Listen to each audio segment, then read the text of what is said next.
Greetings for this, your energy video for week 4 of April 2024. I apologize for the noise of the birds in the background, but what can I say?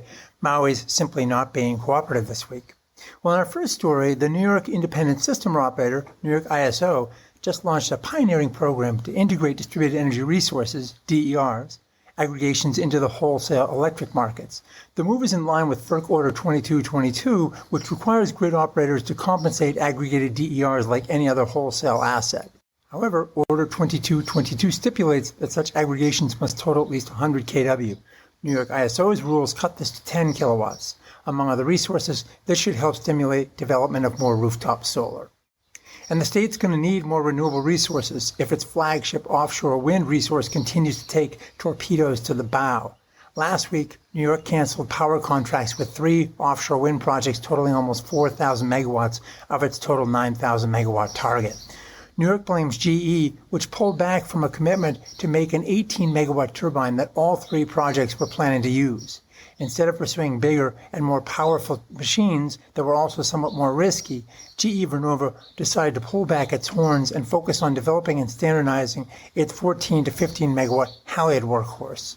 For the developers, smaller machines equate to having to buy and install more turbines, as well as related infrastructure such as connecting transmission cables.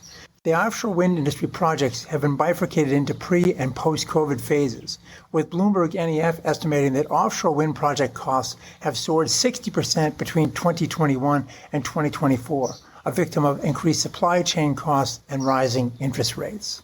Well, data center company Equinix is looking to small modular nuclear startup Oklo to supply hundreds of megawatts of energy to future data centers. Oklo's small reactors will be sized to yield about 15 megawatts of power for over 10 years without refueling. According to a financial filing with Oklo's SPAC company ALTC at the SEC, Equinix has ponied up a prepaid $25 million as described in a letter of intent to buy between 100 megawatts and 500 megawatts from future Oklo plants. Nissan is apparently accelerating development of its all-solid-state EV battery, kicking off a pilot production line at its Yokohama factory. The company plans to include the battery technology in a wide variety of future models, which will allow them to offer twice the range for the same volume and weight, while charging in 1/3 the time. Nissan currently plans to launch EVs with solid-state batteries manufactured in its own plants by 2028. That's still a long way out, so a lot can happen. GM is getting into the bidirectional game with a residential offering that will allow customers to engage in vehicle-to-home charging.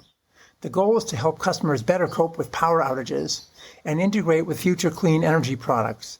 Buyers can choose from a set of options online, but will be supported by a GM team who will connect customers with installers and deal with needed permits. GM Energy's V2H bundle already includes necessary equipment for bidirectional flows, with stationary energy storage and solar integration to be added later in 2024. First up in the vehicle lineup will be the 2024 Chevy Silverado, with additional Ultium-based EVs added through 2026. Well, that's all for this short session from Maui. Thanks for watching, and we'll see you again next week.